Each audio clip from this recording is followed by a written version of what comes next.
বাসায় যখনই আমি ছোটো মাছের চচ্চড়ি করি তখন আমার খুবই স্টুডেন্ট লাইফের কথা মনে পড়ে, যখন আমি হোস্টেলে থাকতাম অনার্সে। তো আমাদের ডাইনিংয়ের খাবার খুবই পচা ছিল। আমরা তো আসলে বাসায় ওইভাবে খেতে অভ্যস্ত না কেউই।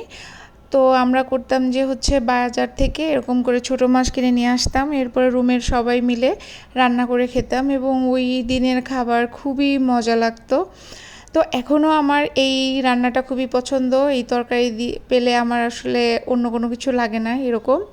আজকেও বাসায় রান্না করেছিলাম ছোটো মাছ দিয়ে, আলু দিয়ে চচ্চড়ি করেছিলাম। আমি টমেটোটাও দিয়েছি, টমেটো আমি একটু পরে দিয়েছিলাম কারণ আমার টমেটো আমি ফ্রিজে রেখে দেই ফ্রোজেন করে। তো প্রথম দিকে দিলে টমেটো একদম গলে যায়, এই জন্য আমি রান্নার লাস্টের দিকে অলমোস্ট দেই। আর নর্মালি পেঁয়াজ আর পেঁয়াজের পরিমাণটা একটু বেশি দেই, সাথে হাফ চামচ করে রসুন আর আদা আর জিরা পেস্ট দেই, সাথে হলুদ, তেল, মরিচ, এই তো সব কিছু দিয়ে মেখে সাথে একটু গোটা জিরা দিয়ে সব কিছু মেখে তারপরে আমি ঢাকনা দিয়ে রান্না করি। রান্নার মাঝামাঝিতে টমেটো দিয়েছিলাম। টমেটো দেওয়ার পরে এই যে আমি আসলে খুব একটা বেশি নাড়াচাড়া করি না ছোটো মাছ রান্না করতে গেলে, কারণ ভেঙে যায় মাছ।